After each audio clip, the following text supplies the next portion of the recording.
হান্নান মাসুদ যে বিষয়টি বলেছিলেন, তিনিও তার তার জায়গায় অবশ্য রাইট আছে। তবে ওভারঅল সবকিছু মিলিয়ে সাংবিধানিকভাবে যদি আমাদের দেশের মানুষের তাছাড়া অবশ্যই দেশের যদি রাষ্ট্রীয় অবকাঠামো যদি উন্নত হয়, শিক্ষা ব্যবস্থা যদি উন্নত হয়, তাহলে সেই ক্ষেত্রে আমি অবশ্যই তার সাথে একমত পোষণ করি। সংবিধান সংবিধান পরিবর্তন করার বিষয়টা, সংবিধান তো হওয়া উচিত অবশ্যই জনগণের স্বার্থে, দেশের স্বার্থে, জনকল্যাণের স্বার্থে।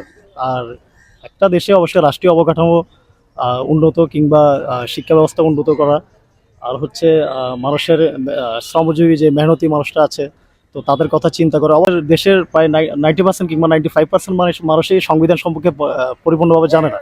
এবং হয়তো বা আমিও জানি না, কারণ যেহেতু আমরা সংবিধান নিয়ে অতটা মানে গভীরভাবে ডিপলি আমরা রিসার্চ করি নাই কিংবা পড়াশোনা করি নাই। তো সেখানে অবশ্যই কিছু মতভেদ থাকতে পারে।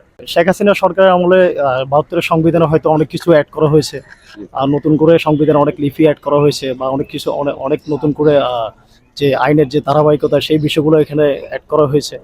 তো আবার অনেক কিছু বাতিল করা হয়েছে, এই আর কি বিষয়। আর তাছাড়া প্রতিটা সরকারই তো চায় সে যখন দল ক্ষমতায় আসে, সে তার মতো করে মানে তার একটু এক্সট্রা কিছু সুবিধা থাকবে বা ফেসিলিটির জন্য সে তার কর্মী বা তার মন্ত্রী পরিষদ পরিষদ যেন পায়।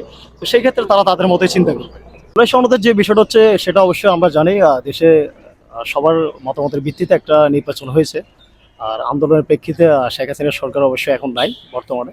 তো যেহেতু এখন মানে বাংলাদেশে একটি জাতীয় নির্বাচন হয়েছে, ঐক্যমত নির্বাচন হয়েছে, তো সেই ক্ষেত্রে জুলাই সনদের যে বিষয়টা, সেটা অবশ্যই গণভোটের ভিত্তিতে মানে সবার একটা মতামত ছিল। অবশ্য হা ভোটটা খুবই বেশি ছিল। হ্যাঁ, 72% ভোট হয়েছে। তো সেই ক্ষেত্রে অবশ্যই সেটা নিশ্চিত করা দরকার আমি মনে করি। কারণ দেশের স্বার্থে, জনস্বার্থে বা মানুষের স্বার্থে অবশ্যই সেটা যদি আমরা প্রপারলি এনশিওর করতে পারি, তাহলে আমাদের দেশে আশা করি অনেক কিছু উন্নত হবে।